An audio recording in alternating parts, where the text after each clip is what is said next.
Committee to order. It is May 19, 2022 at 12 p.m. I would respectfully ask everyone attending this meeting to mute yourself unless you are recognized to speak. I will now call the roll. First, Vice Chair Geisinger. Here. Second, Vice Chair Catlin. Here. Secretary Sloan.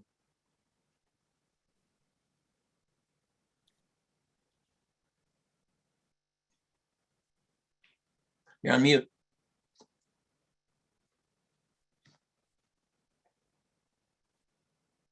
Oh, Here. there you go. Are you here? Yes. Okay. Thank you very much. And Treasurer Troy L. Whitmore.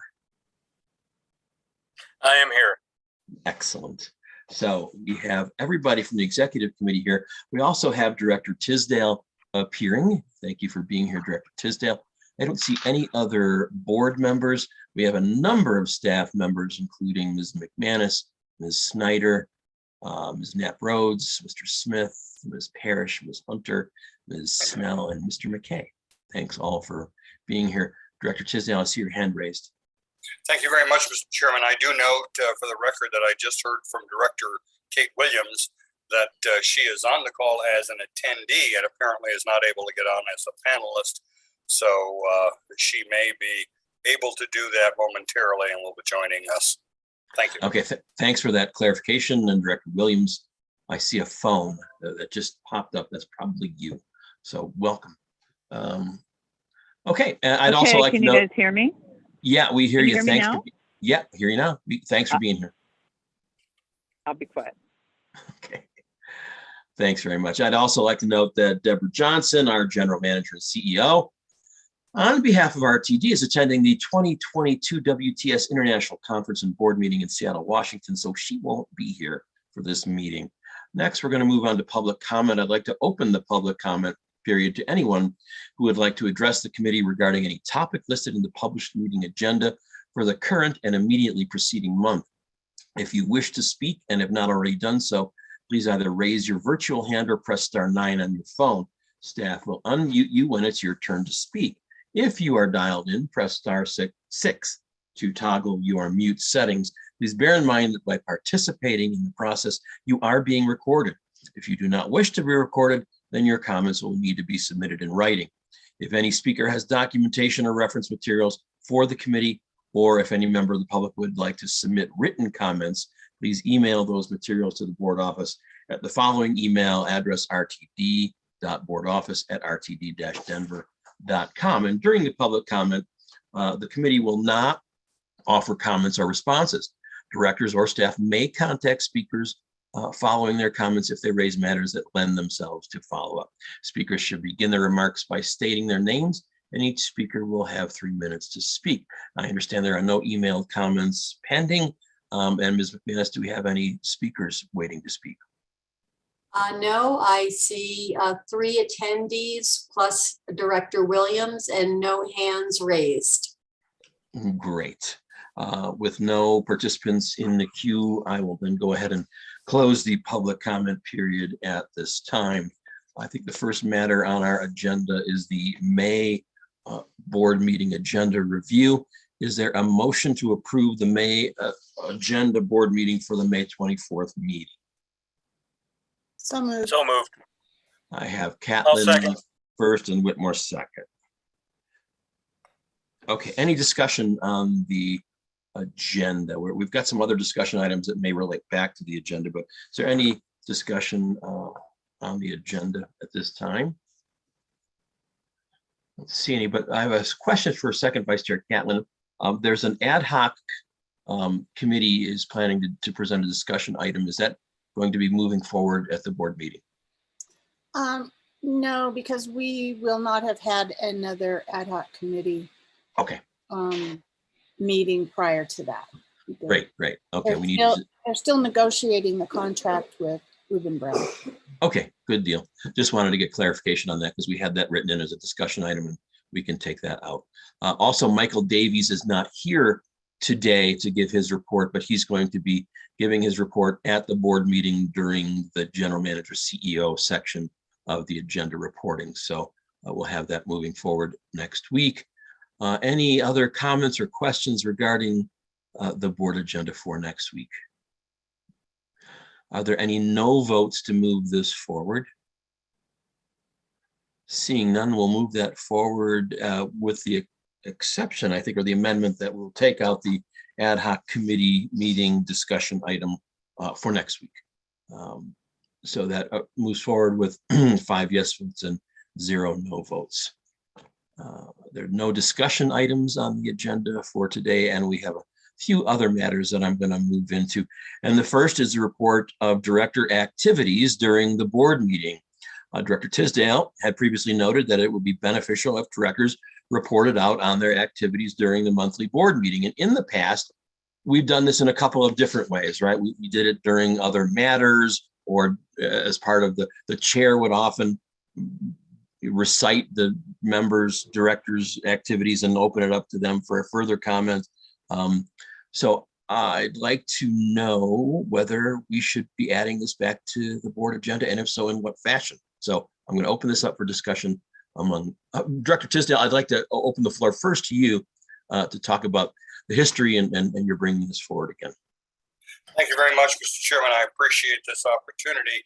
In the past, we did have, as you just described, the opportunity for directors to, in effect, blow their own horn, but also to demonstrate to the public exactly what kind of engagement this elected board of directors has with each constituency and with other important partners to the RTD.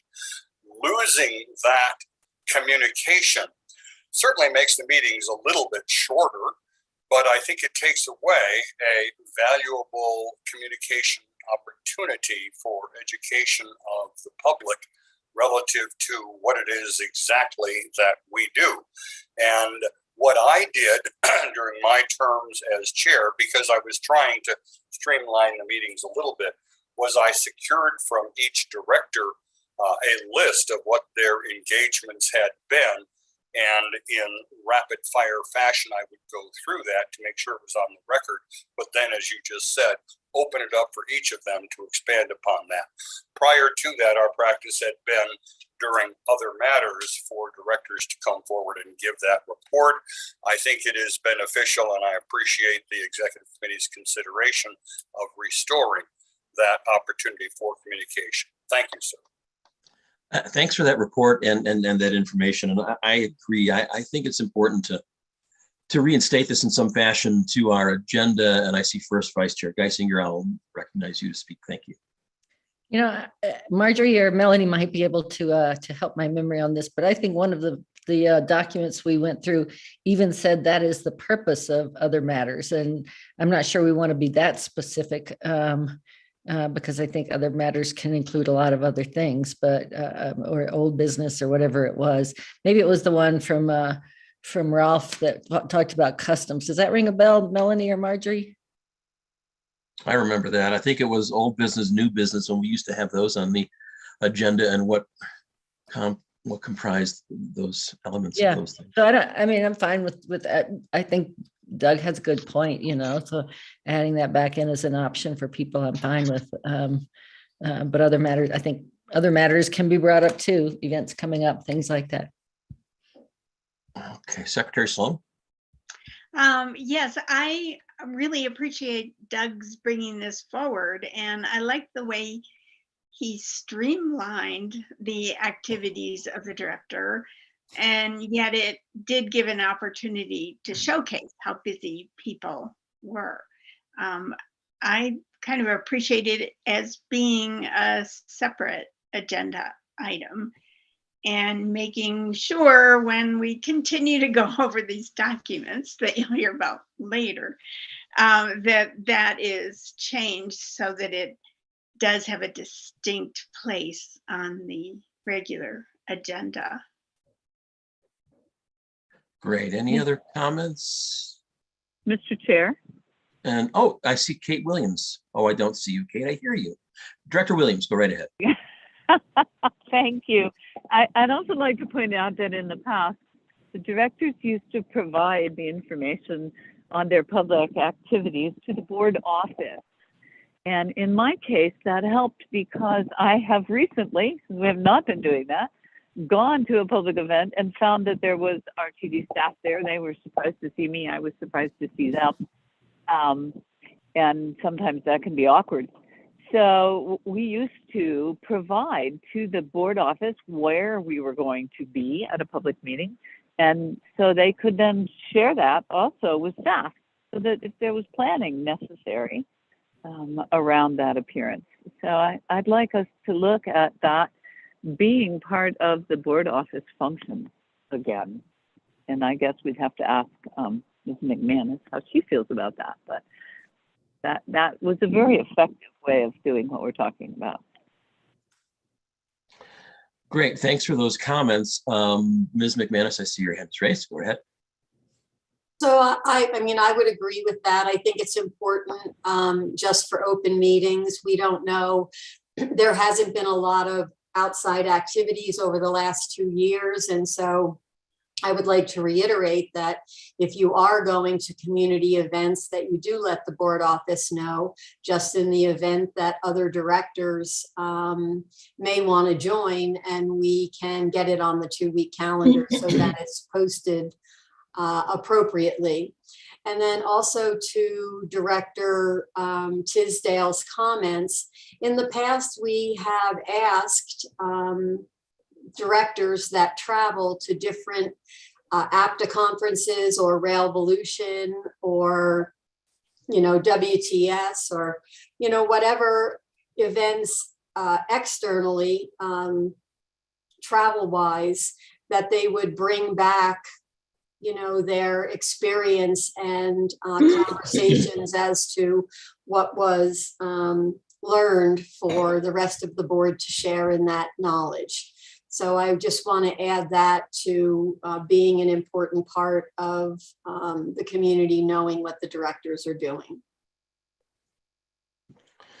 Great, thanks for that input. And Director Williams, to your point, I will mention in my chair's report for the next couple of board meetings, a reminder to directors to engage with the board office, to let the board office know when they are attending outside events, as those are occurring more and more frequently, as not only COVID diminishes perhaps, but also as the summer progresses and you get more of these community type of activities that directors tend to go to.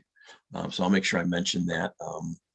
With regard to the item at hand, the director activity report during the board meeting, I would like to see that as a separate and distinct line item in the agenda right above other matters. I know it kind of puts it off a little to the end, but I think that might be a good place. It used to come up in other matters, and I think new business, old business used to be kind of in that same spot. So anybody have any ideas or thoughts on that? Thumb up, thumb down, thumb up, thumb up. 3 thumbs up. Can you hear me 4 still? thumbs up. I hear you, Kate Williams. Do you have are you showing your thumbs up? Yeah, I am. I don't know how to unmute myself. I know how to hit *6 to speak. We know that. Anybody can tell me how to, can anybody tell me how to stop in between? No, nobody knows. Nobody Not knows. like *7 or something to be muted again? *6 mute. toggles you between your mute Yes. settings. It's in my script. I just said it. Yeah, *6. Okay. Yeah, I so before you go on, that's a thumbs up, but I want to point out that I, for example, at this moment, am at the tech conference in San Francisco, where there is a lot of stuff that is relevant to RTD that I would be happy to bring back information about. And next week, I'm going to the Colorado Association of Specialized Transit Agencies, and there will be all kinds of cool stuff there. So I would like to see those of us who are elected public officials share what we learn, not only with our peers, but with the agency as a whole. Thank you. Now I will *6 again, see if it works. Great. I think that's a great idea. We look forward to hearing that next week in your board member report, which will be on the agenda. And yeah, and make sure you inform the board office of your future conferences and so forth. Excellent. So we're going to move that onto the agenda right above other matters, a director report segment. I appreciate Director Tisdale streamlining it and having people contact him with what their activities are. I'll just let board members say what they're doing. So if that's okay. Good.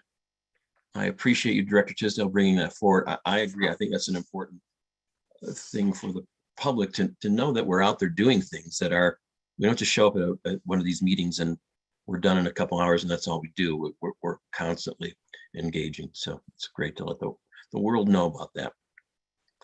Any other discussion on the director reports? Okay, seeing none, I'm gonna, oh, did I hear some more? Seeing none, I'm going to move on to the bylaw and governance manual update. I think I'll start with a question to first Vice Chair Geisinger, Secretary Sloan, because I know you guys had undertaken some work on that.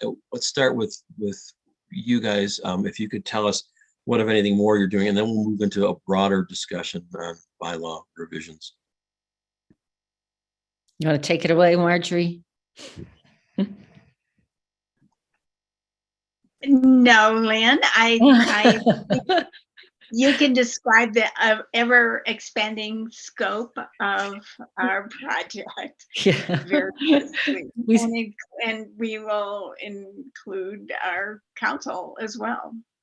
Yeah, we worked through the guidance document. There were actually a board guidance document, and there was a customs and practices that Rolf Asfog had drafted, and then there was a third document that had to do with guidance. I forget the name of it, Marjorie, if you want to help. And we went through all of those. We're trying to simplify and combine and just have basically a guidance document. A lot of the other, we didn't feel, we felt like we could include there or not. And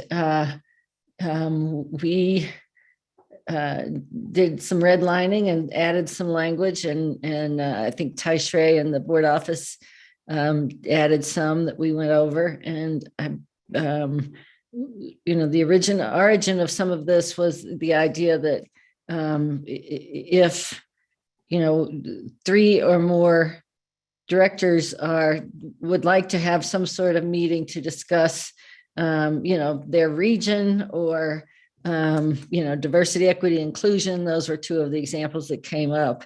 That we ought to have a provision that allows that, and the provision simply says has to comply with the open meetings law. It has to be posted in compliance with that. It has to be emailed out to other directors, and so the other directors and the public are all welcome to attend.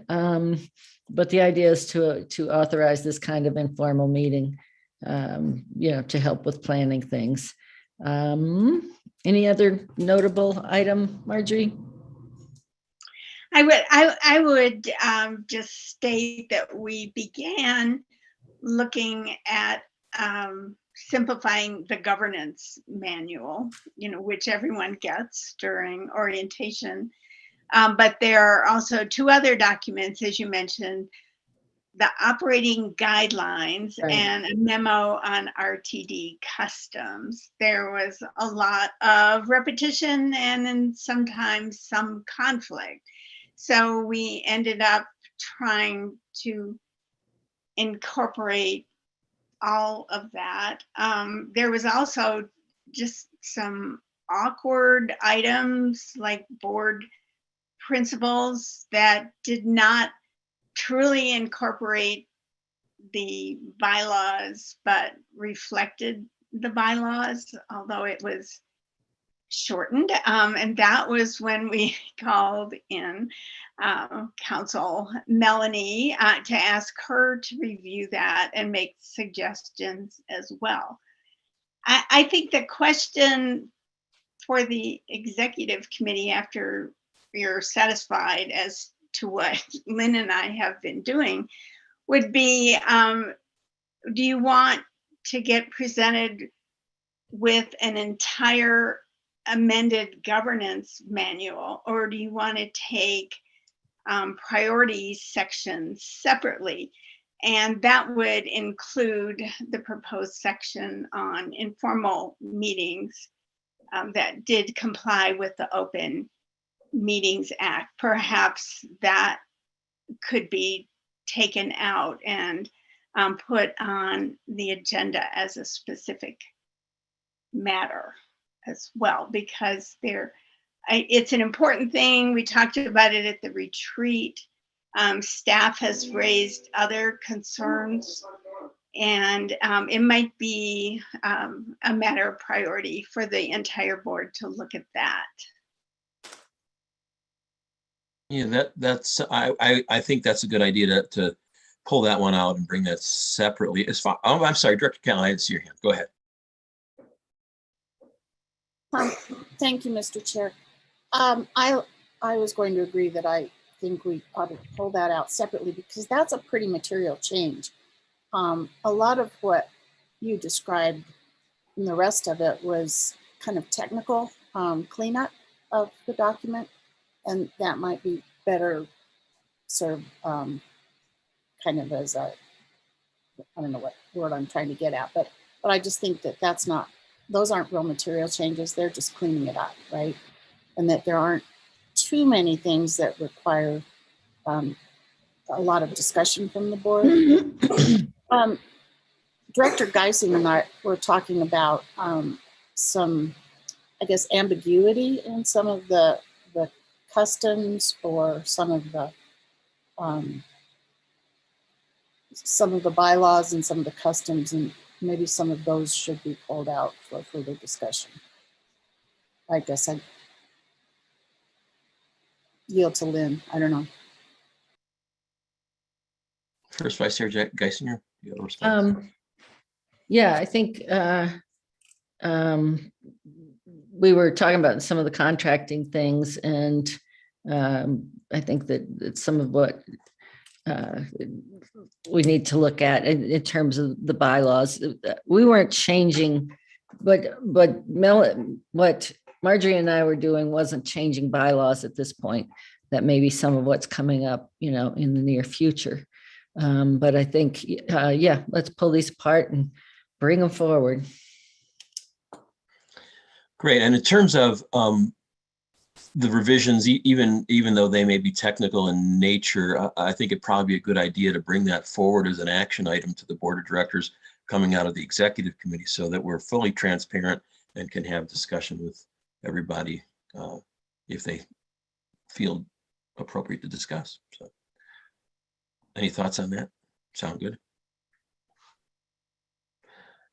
So in the broader sense, then, this discussion we've had, I've been kind of advocating this discussion of looking at our bylaws and seeing what provisions may need to be cleaned up and changed, or what things may need addressing as a result of our board retreat. And so I've been working on that. In the interim, we've had this most recent discussion about contracting authority of the general manager CEO and our delegation of authority to her with regard to contracting. This has come up most recently with our local lobbying contract that was recently put out for bid and awarded to an entity. So part of that process is defined in the bylaws as being within the scope of the Board of Directors, and also described in the bylaws is the ability of the Board of Directors to delegate authority to the general manager for matters even including executive decisions. So we have a little bit of a conflict there.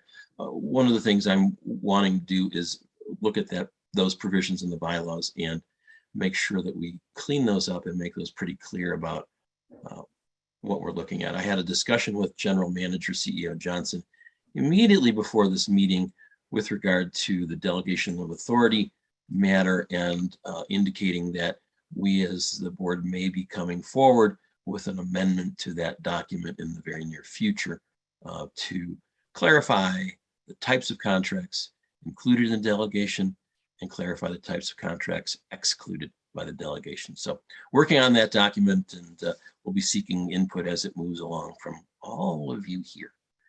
Any questions or other comments? Mr. Chair? Mr. Director Chair? Williams. Director Williams. Director Williams. Hi, thank you. The voice from the parking lot of San Francisco here. I'm thinking back to the original comment that I heard from Director Sloan and Geisinger about pulling out the piece that had to do with 3 or more directors being able to meet. And I am wondering if it is possible for us to tie that piece to the previous discussion about what directors are doing and where, and possibly put something on our website that says that. I know we have to notice if we are going to meet, and I'm wondering if that can be noticed on the website. That on Wednesday at 10 o'clock, these 4 directors are going to meet on this topic. And additionally, here's where you can find Director Sloan, and here's where you can find Director Busick. Have we ever looked at that? Is there a possibility there? I'll defer to Ms. McManus, but I do believe that the RTD website is the official noticing place, public notice location for meetings such as this. We could potentially talk to communications and make that section when it has to deal with director meetings outside of RTD more noticeable. So that might be something to think about. I just think that I think it would be a public relations plus, as well as making it legal that we were noticing the public where we were and what we were doing, whether we were alone or in a group. So it's just a thought. Thank you for giving me the opportunity to express that idea. Duly noted, and we will take that under advisement. Thanks so much. Any other discussions from anyone with regard to bylaws, governance manual, things like that? Ms. McManus, I see your hand. Go ahead. Yeah, so just to extend on what Director Williams was talking about, we would have to notice all of that. It would be noticed just like any other meeting that we were having, committee meetings, ad hoc meetings, etc. So that's defined as part of CORA, and that's something that we would be pushing forward as part of our process. Thanks for that. Director Tisdale, please. Thank you very much, Mr. Chairman.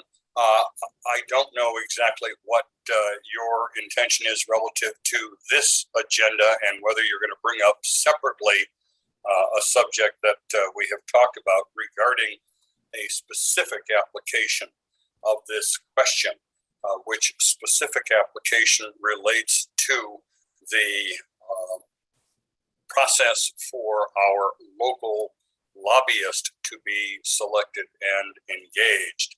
And so I ask, are you wanting to include that conversation here on this topic, or do you have a separate topic you want to present in a moment relative to that? Thank you. No, I want to include it here, and I will yield the floor to you to make your comments. Well, thank you. I appreciate that opportunity then. As many of you know, there has been a fair amount of concern that has been expressed relative to the process of selecting a new local lobbyist for the board. And I thought what I might do, just for the benefit of the executive committee, is to take a moment to share some history. You know that I was privileged to serve as the chair of the board for 2 terms. And during those 2 years, I made 2 mistakes as board chair and was dressed down by the board for each of those. One of them related to the selection site for the National Medal of Honor Museum, which prompted some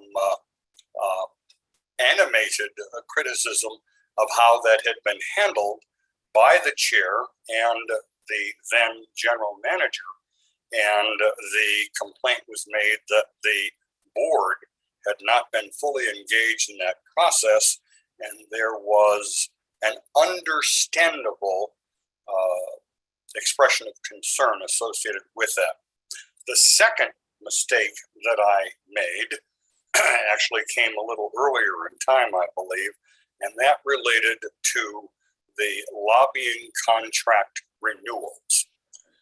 Each time that I made a mistake as chair of the board, it related to not engaging the full board in the process. And that was something that I acknowledged, and in both of those circumstances, literally publicly fell on my sword relative to how that had been handled. As you may know, as some of you may have seen, and I think that we can make these available to everyone and they would be informative, the June 21, 2018 meeting of the executive committee was a very extended discussion relative to the process of selecting and approving lobbyists, federal, state, and local, by the RTD. And in that circumstance, just very briefly in terms of history, but you can refer to the document. It's the June 21, 2018 Executive Committee full minutes. And that document, I think, is 27 pages long. And about 16 or 17 of those pages relate to this discussion. And there was a complete explication of the process. Abbreviated, that was this. The delegation of authority resolution adopted by the board gives the general manager, CEO signing authority up to certain amounts. When the question arose relative to the I believe it was the exercise of the option to renew the BBMK contract, the Brandenburg McKenna contract, as our state lobbyist. The then general manager, Dave Genova, approached me as the chair of the board and said, I'm bringing this forward to the board for informational purposes, but my question to you, Mr. Chair, is should I bring it forward for approval by the board? As a lawyer, I looked at the circumstance and said, well, the delegation of authority contract, the delegation of authority resolution gives you that right to sign the contract. I think you just bring it forward for information and you do not bring it forward for approval by the board. Oh, how little I knew.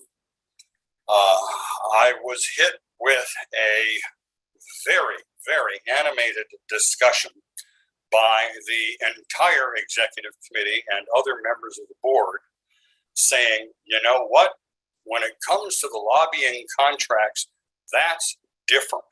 We need to follow a different procedure, and we absolutely have to ensure that the full board weighs in on this.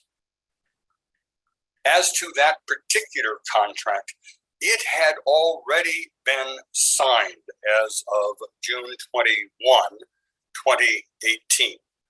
And so therefore, it was not a question of bringing the contract forward for approval by the board because it had already been executed.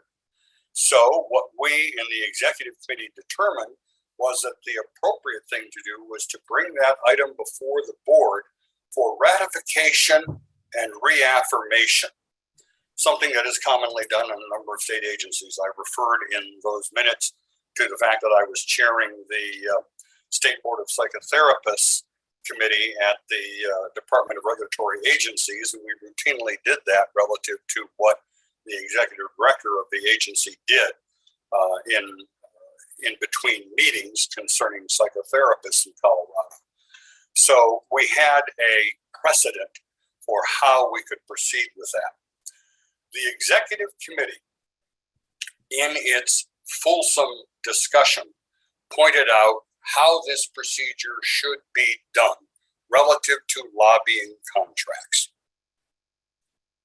It is not clear in the bylaws that that would be a process that was required. It was not clear in the delegation of authority resolution.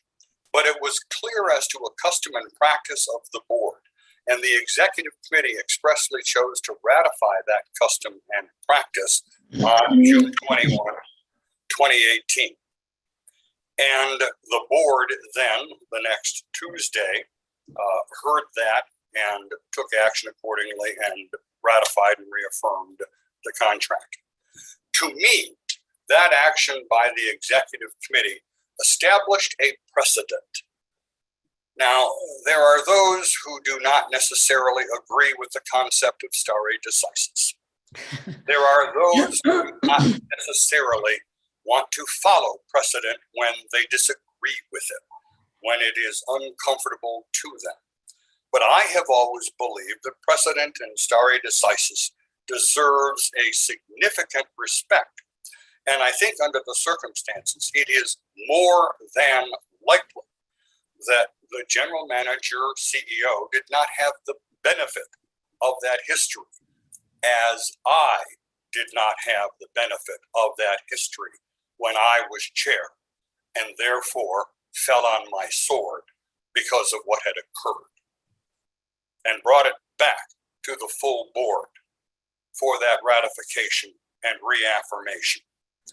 I think it would behoove this executive committee to follow that precedent from 2018 and to say, this is how the matter should be presented.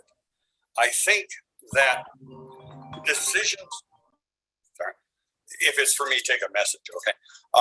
I think that decisions of the executive committee and of the board ought to be able to be relied upon by other people in the future, whether it's new board members or others. And if they wish to change that, good heavens, that's exactly right. That's what we spent a fair amount of time in these minutes talking about as to the process that could take place. But I still think that we need to honor that. And so I respectfully submit that there could be some discussion here, and we might wish to take the opportunity to explore how do we wish to address it, A, as to this circumstance, because I do not know whether this contract has been signed. Therefore, I don't know whether we could technically call it a motion for approval, or whether it has in fact been signed, and we would bring it forward as a motion for ratification and reaffirmation. And in any event, then perhaps to proceed with exploring, and we actually discussed this in 2018, exploring the possibility of clarifying the delegation of authority resolution. It's merely a resolution. We can bring that forward at any time and include in that resolution, as I expressed in 2018, the authority delegated to the general manager CEO includes these amounts, but as to these subject matters, it is something that must be brought forward to the board. I may have further comments, but I wanted to set the stage for the opportunity for those who might not have had an opportunity to review those minutes in the past. Thank you, Mr. Chairman. Thank you, Director Tisdale. So Director Tisdale has presented to us the concept of either ratifying and reaffirming a contract that's been let or approving a contract that hasn't been let yet. I guess I'll turn first to our General Counsel, Ms. Snyder, to see what, if any, concerns or recommendations she may have in that regard. Okay, thank you, Mr. Chair. I think, it makes sense for this executive committee to talk through, as Director Tisdale has suggested, what the status of that prior 2018 custom was. I think there's some challenges given the intervening delegation to the general manager that was just approved by the full board in March of this year. I think there may be some questions about whether you look back, whether that really superseded any of those prior delegations, which they really intended. I believe that's the way it was drafted and intended to do. So I think that certainly the board, I would recommend, if you want to make changes, the board, certainly that's the prerogative of the board, but I would recommend that you do that on a prospective basis and not go back and look at contracts and procurements that are already in process either have already been put out for solicitation or are in the process of finalizing a contract. I would recommend you don't retroactively try to make changes now that we're in the midst of a process. Great. So that's in terms of clarifying the delegation of authority. What about the concept of ratifying and affirming or actually approving the current contract that's out there? Well, the board could certainly ask that the GM, you have your delegation that's out there. If the board wanted to amend the delegation and make an exception for this type of contract, that could happen. I think the concern I have with a ratification is what happens if the board doesn't want to ratify or doesn't vote to ratify a contract. We established a process when a request for proposals went out, and I don't recommend changing that process. Vendors were given, I just don't recommend changing the process right now midstream when vendors were already told what that process would look like. Thanks. First Vice Chair Mr. Geisinger. Chair? 1 minute, Chair? Director Williams. Sure. Can you hold for a second? Yes, I can. Great. I just recognized First Vice Chair Geisinger. Initially, I just have one quick question. Melanie, I thought that we were raising the amount that was delegated. Were there other things that we changed in that that delegation of authority that you say would supersede this situation?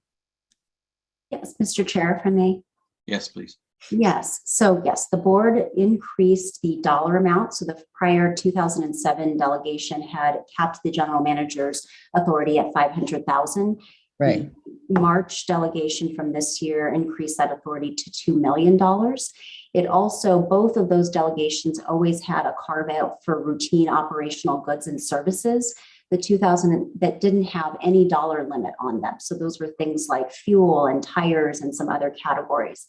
One of the other things that the most recent delegation did was that it specifically enumerated very specific operational goods and services and didn't say that those were just examples. So for example, the one example that comes to mind previously, the security contract. So for example, with Allied Security was included within that general operational, routine operational goods and services with no dollar limitation. The security services is no longer a specifically enumerated category of operational goods and services that is not subject to a dollar amount, which means those contracts do need to come to the board if they're above $2 million.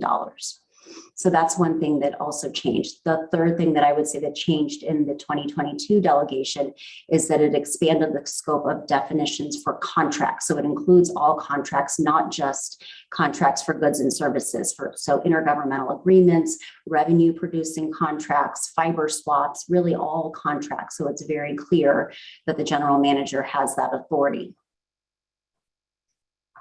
Yeah, I'll wait other people comment. I have a concern that, the bylaws still say that certain contracts come to the board. I'd have to go back and look at that delegation of authority to see whether, I would agree that that takes away that bylaw, or whether we delegated that authority away. But section 17, I think it's Article 5, page 32. Is very specific about certain contracts that come to the boards. Anyway, I'll let other people speak for now and I'll come back. Thanks. Thanks. Director Williams, can you unmute and speak?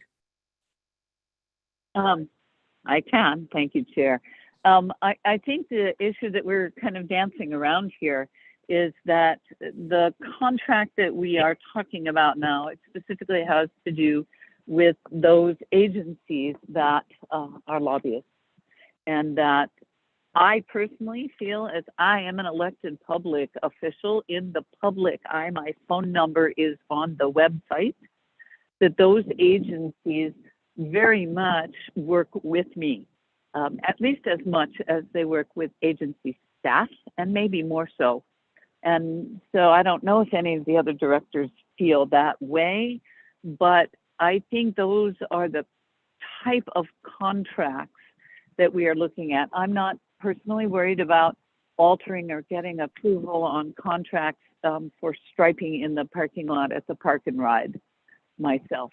But contracts that affect me, I feel like I want to be more involved in. So that's my input. Thanks. Thank you. Secretary Sloan? Yes, I appreciate this entire discussion and especially find value in Director Tisdale's description of this was an established custom of the agency. And it also surprises me because I didn't see a red line copy of the delegation of authority that we did just approve. And I have no problem with operational contracts being delegated to our executive director. But as and I will review this, but as Director Tisdale explained, this was extensively discussed in 2018, and distinctive elements of this type of contract were identified.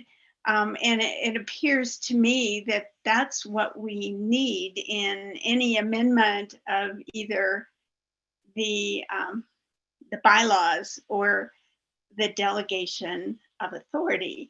And it also seems to me that it shouldn't just be a final approval or ratification, that board members, because they are, as Director Williams pointed out, directly involved in this, and consultants such as the contract under discussion do involve policy matters, that there should be some prior notice to the board of the scope of work, as well as the final product for approval.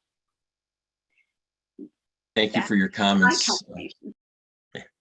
My Second Vice Chair Catlin, please.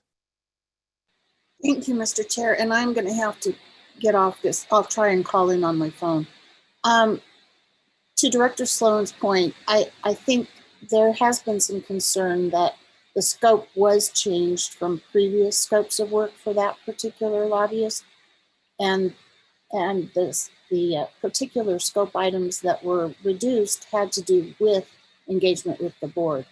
And I agree. I think that because these are matters of policy, that we perhaps should have been more involved in that review of the scope of work. That's all I have. Thanks for that. So I'm going to summarize. Oh, I'm sorry, Ms. McManus, go ahead. I just wanted to add to what General Counsel Snyder brought up, that, right, even though this was established in 2018 and brought forward as a ratification, I think recognizing that the board just approved the new delegation and that we are making changes to the bylaws, that, moving forward in making the changes in how items like this should be handled is the best way to move forward.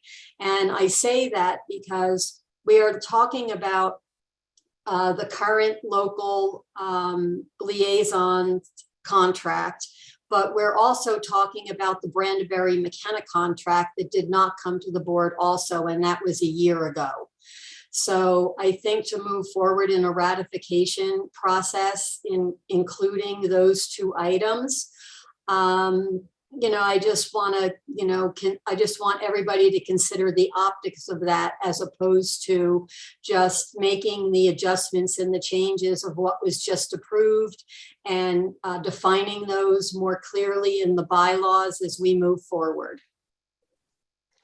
Thanks for those comments, and it kind of reflects a lot of my thinking as well. But so we're faced with two options, right? So with regard to the current contract that was, I don't know if it's signed or not signed, but there was a process that went through and a team that reviewed all of the submissions, and someone was selected for our local lobbying firm. I don't know if the contract's signed, not signed, and I don't really think that matters at this point. The suggestions are to, one, either come forward with a ratification reaffirmation if that contract's been let, or an approval of the contract if it hasn't been let, to reflect the fact that the board has that right to do that based on custom practice and arguably on the bylaws. The other alternative is amend the delegation of authority to carve out and make sure we carve out all of the exclusions to contracting authority that we want to have in there. Now, the general counsel has told us that there may be some problems with doing the ratification reaffirmation with regard to the process that was out there. The other problem, I think, is that this happened last year for the Brandenburg McKenna contract, and we didn't affirm and ratify that contract. And they've been working for a year under that contract. So I see problems with the ratification reaffirmation way to go, and not so many with changing the delegation of authority. So I'd like people to comment on that, on which way you think we should go before we sign off here. Director Tisdale. Thank you very much, Mr. Chairman. And relative to that, I mean, I can live obviously either way. I mean, it's the executive committee's call on what you put on the agenda, and whether there are 3 directors who want to petition to put this on the agenda, I don't know, and I don't opine. I do want to point out a couple of important facts that I neglected to address in my history. In the case of the selection for Brandenburg McKenna that was addressed in 2016, there was a committee that was put together relative to that process, and Director Paul Solano was on that committee. So the board had a representative on that committee. I am unaware whether there was a director who was involved in this process relative to the local contract, the local lobbyist contract. That was an important element of our process in the past. Secondly, the process, and which is what made it even more embarrassing for me when I had to fall on my sword, the process of presenting these contracts to approval by the board was one that, according to Ms. McManus's research at the time, as I expressed in the minutes, had been going on for at least 6 years prior. That would mean that, using last year as a change from that process, for a period of at least 9 years, this board has done that. And I think what we're saying is the delegation of authority resolution is an easy and important mechanic for us to go ahead and say, okay, you have delegated authority relative to contracts, some with dollar limits, some without. But as to the content of those contracts, there's an important exception regarding the federal, state, and local lobbyists. Those must be presented to the board. Thank you, Mr. Chairman. Thank you for those comments. So I'm going to turn to the remaining members of the executive committee with regard to whether or not the executive committee should propose to ratify and reaffirm or approve the contract for the local lobbying firm that is currently in process, or should we change the delegation of authority to ensure that that obligation and duty and right is vested in the board. So first, Vice Chair Geisinger, I'm going to call you first. I guess I'll start by saying I like the idea of changing the delegation and potentially the bylaws. I'm not sure if you were suggesting, Director Tisdale, that it would just be for this particular contract, but I think we should look at it more broadly in terms of, not just these types of contracts, not just the lobbyist contracts, but just really what sorts of contracts and decisions need to come to the board. So, I've talked with the chair about that, and I'm all on board. As Director Catlin said, and I think maybe Director Williams too, there's some concerns with the scope of work here. Whether that's best brought to the board as a ratification and affirmation, or, how to best handle that. I do think some attention to this contract needs to be had, but I'm open to various options. Am I not answering the question? No, you're not. What do you believe the executive committee should bring a resolution forward to ratify and reaffirm the contract if it's been left? Well, there are only 3 of us left on this executive committee, so it's a small group. And I don't know if this contract's been signed. I'm not sure, whether it's ratifying and reaffirming. And I'm also, I guess here's my hesitance is we've gone through this process. If we need to make changes to have it come forward, we need to think through that. But I guess I would say let's bring it forward if members of the board want to look at this, and I think that we should. My hesitance is just trying to get this pulled together the best way it can be, and I don't know whether that's ratifying and reaffirming or approving or doing some other things on the side. But I will not vote against bringing this to the board. Great. Secretary Sloan, any comments? Yeah, I'm is just on the one hand this, and on the other hand that. As Director Geisinger, I'm not sure of the value of bringing this particular contract back for reaffirmation if we don't have the backup discussion and proposed bylaw or delegation authority behind it. I understand General Counsel Snyder's concerns and vendors out there, if they feel like they can't depend on the process that RTD has purported to tell them that this is what we do, and if you participate in the process, you will receive the contract afterwards. To me, it seems like the better thing would be to change the process rather than saying, hey, wait, we used to have this custom that the board has to look at the contract.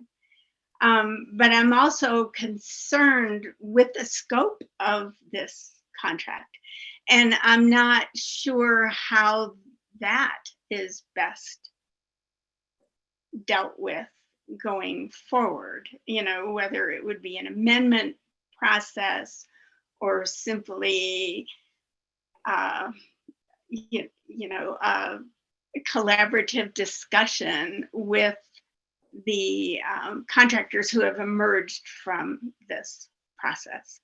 So again, I'm not being very clear. I don't see how the reaffirmation will forward this.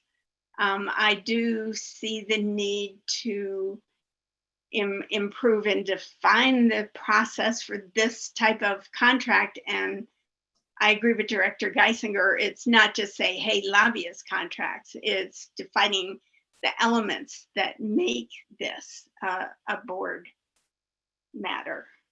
I also think it maybe should be a matter of board discussion about how to work with the selected local lobbyists going forward.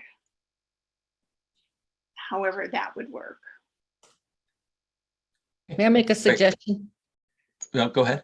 Is there a way to start the delegation and the amendment process, the drafting and all of that, and sort of look at the, where this contract stands with Melanie and all of us, and kind of, it's putting off the decision a little bit. I don't want it to lose weight, but, see, it may present it to itself what the best way to move forward is as we do so. So, and hence the problem. There was a process that was used to select this new lobbying firm. We may disagree strongly with that process, but what do you then say to all of the other people that participated in that process about it if we come back and say, oh, wait, we're putting the brakes on this thing, and we might think about reaffirming, and it might not get reaffirmed. So this entity that has been told you win is now told, maybe not. What's the optic of that? And Director Tisdale, you've had your hand up for a while, so go ahead. Thank you very much, Mr. Chairman. Really just a question, and that is, how is it that we, sitting here today, do not know whether this contract has been signed? I'm befuddled by that. It's a simple question, and I would assume that we would know whether or not the contract's been signed. We keep on saying, well, I don't know whether it's signed or not. Excuse me, someone could answer that question. And I note the absence of the general manager because she's at another important conference, but we always have a representative of the general manager at the meeting. And unless general counsel is assuming that role, which I don't know I would be totally comfortable with, and I don't think she would either, where's the general manager's representative who could answer that question to us? For example, in the meeting June 21, 2018, Mr. Genova was gone because of a family emergency, but Mr. Meter was there to respond to questions. So has the contract been signed, and where's the general manager's representative to advise us? Thank you, Mr. Chairman. I'll turn to General Counsel Snyder, who's got her hand raised. Thank you, Mr. Chair. I wish I could say for sure I don't know the answer to the question of whether it's been signed. I'm not aware that it has been, but I'm also not aware whether it has or hasn't been. And I'm not sure if Mr. McCain is on the line and knows. The one thing I do want to note for the record, just so that it's really clear, that when we talk about concerns with the process, we're talking about whether the general manager should have brought this contract to the board. We're not calling into question the fairness of the solicitation that went out or the panel process or the criteria that was used. We're really talking about just whether this should have come to the board.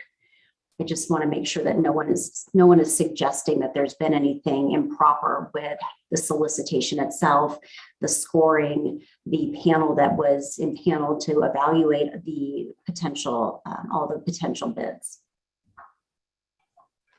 Thank you for that. Mr. McKay, if you're on, do you have any information you can share with regard to this contract? I am not aware. This is John McCabe from the executive office. I am not aware whether this has been signed or not. And I apologize. I can't turn on my camera, it seems. But Mr. Chair, we can confirm that right after this meeting and get an email out to the board. Could you do that? Sure, absolutely. That'd be great. So, well, I guess we're not going to have any much resolution to this today. It's unfortunate that two members of the executive committee had to drop off because this is a pretty important discussion. So I will continue the discussion, I suppose. Anything further from anybody on this issue? Okay, seeing none, I'm going to move on to the next matter at hand, and that is the recruitment process for the board office executive manager. With Ms. McManus's upcoming retirement this year, the executive committee needs to take a look at the job description and the process by which we begin the solicitation for her replacement. And this is within the scope of the board and the executive committee. So a couple of options there. An option is to go outside to an outside recruiting firm to look at getting candidates in, or I think another option is to use or Human Resources Department if we have one. I don't think we have a leader in that regard right now, but use our HR department to assist us in a solicitation. So that's one aspect of it. The other aspect is reviewing and revising, if appropriate, the job description for the board office executive manager. Any discussion, Ms. Sloan or Ms. Geisinger? Chair Busick. Chair Busick, this is Director Williams. I have to leave you now. Yeah, do you want to say do you want goodbye? to chime in on this? I think that it is our board office and that Ms. McManus runs that, and her replacement will run that and reports to us unless I mistake myself. So yeah, I think we should all take a look at the job description for the person that helped to make herding 15 cats look simple. So yeah. Great. Thanks for those comments. And that's my last comment for now. I will see you all later. Okay, goodbye. I Okay, think you were calling on me. Was that, it looks like Marjorie has comment. I'll go after. Secretary Sloan, go ahead. This is just brief because I really don't have enough history to know the previous process. But Director Williams did point out that the board office is in a slightly different position from the rest of RTD staff. Our HR office is understaffed right now anyway, and we don't know how long that will last.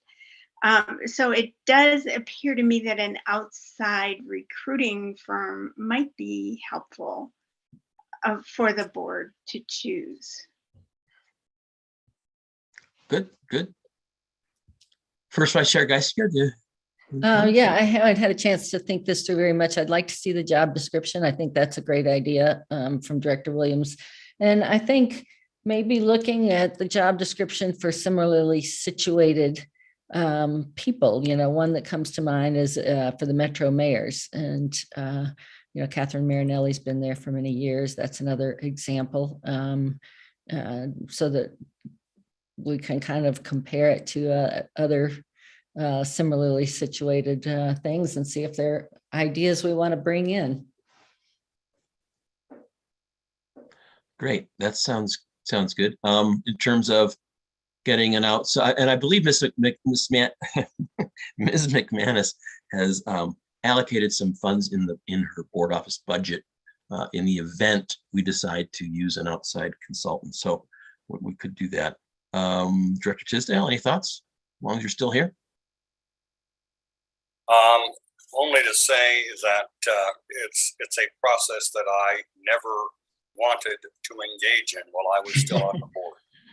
And I do note that this topic relative to selection of board managers is one of the related topics that will be discussed in Salt Lake City at the APTA Transit Board Members Conference. We will have an extended discussion on CEO selection and CEO performance reviews in Salt Lake at that conference, but there will also be discussion of the board administrators process as well. So that's obviously the end of July, so we may need to address this sooner, but there is some aid that we can get from that, I believe. Thank you. It's great information. Ms. McManus? So I did step away for a moment and the contract is not currently signed. Thank you. So getting back to the process of selecting the new board office manager, I guess the best place to start, regardless of whether we go internally or externally to get help with that, is to look at the job description, because we're going to need to give that to whoever we use for the solicitation. So why don't we, Mr. McManus, if you could route to the members of the executive committee your current job description, and do we have, Director Tisdale, I know the Transit Board Administrators Group in APTA, do they have do you know if they have a generic job description for TBMs, TBAs, whatever they're, I'm sorry. No, Ms. McManus is shaking her head, so. Yeah, funny you should mention, we've just gone through a process with them of securing some additional information relative to job descriptions and classifications for transit board administrators pursuant to discussions that we had previously in the executive committee. So there is some information that is being developed, but I don't know what the state of that is currently. And I think that the transit board administrator from Jacksonville Transit Authority, JTA, is the chair of that group, and I think she's been leading that charge. Great. So Ms. McManus, if you could get us your job description, and if you know of any other TBA job descriptions floating about out there, if you could hunt some of those down, that'd be great. I think for now, what we're going to do is take a look first at the job description. Let's talk more next month after we've seen Ms. McManus's, and let's come prepared next month to have a robust discussion about the job description for that position. Ms. McManus, go ahead. So I do know with the current initiative that the agency is going through with an external vendor to look at job descriptions, pay grades, and how they're defined, that there will be an exercise moving forward to look at job descriptions. I will work with HR to see if there is some sort of proposed template that that they will be using that will align, you know, the current job descriptions with some of the elements of the strategic plan and what that might look like, because I haven't seen anything. But I did want to get this process started just because the time frame is going to sneak up on us pretty quickly. Right, exactly. And then that's why I think it's so of utmost importance to address the job description first, because if we do go to an outside entity, they're going to say, okay, give me the job description. Need to know what we're looking for. So let's get going on that and put that number one on the list for our next meeting, and members of this executive committee, get ready to. If we could also, I'm sorry, if we could also at the same time ask this group while they're looking at the job description to look at a timeline of what needs to be done and when we want to have that accomplished by. My plan is to give my formal resignation of retirement probably at the beginning of September, giving 4 months for the recruitment. And therefore, what I'm hoping is that the new job description and a timeline is set forth so that we can have a little bit of an overlap with whoever the new selection may be prior to me leaving. So that's just something to think about. If that's not something that the board wants to do, then the timeline can change.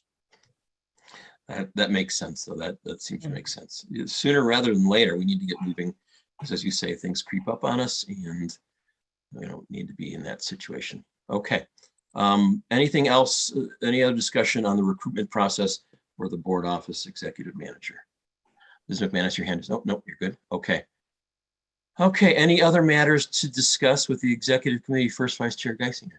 Just quickly, the SB 180, the zero fare August bill passed. It's up for signing. It sounds like it's probably going to be signed on Tuesday. And they put, I think, those of us who've been working, you know, on it, Troy and me at least, on the list for getting the invitation, but maybe I'll see how that comes out and we can send that on to the rest of the board to attend the signing if anyone can. That would be great. Thanks. It'd be great to have as many board members there as possible to show our. I think it would. I'll be out of town all next week, so, and probably en route, so I probably will miss the board meeting next week, my first one, but I may be able to tune in for part of it. Okay, Ms. McManus. So I have a question for Director Whitmore and Geisinger regarding that. So as I understand it, there will be a process in which RTD will need to apply for a grant for a defined dollar amount. So, if you could just keep us in the loop on the timing of that, because we're squeaking into June and we're talking about August. So, Yeah, I think that Michael Davies is the point person working with somebody in the Colorado Energy office on that. And that's a good reminder. I should probably check in with him before I leave town. And but I think he is. I think he and Ms. Johnson are moving that forward, and I'll ask him to keep you and the board in the know. And it sounds like he's coming to the board meeting and giving a report. Is that right, Mr. Chair? Yes, that's correct. Okay. all right, that would be great. I did try to get with him prior to this, once we heard, but he is on vacation. So thank you for the update. Okay. Yeah, since I'm leaving and he's gone, maybe Tuesday is the best place to ask for that. That'd be great. Sounds good. Okay, anything else to come before the executive committee? Seeing nothing, we are adjourned at 1:16 p.m. Thanks everybody for all the discussion and comments. Bye-bye.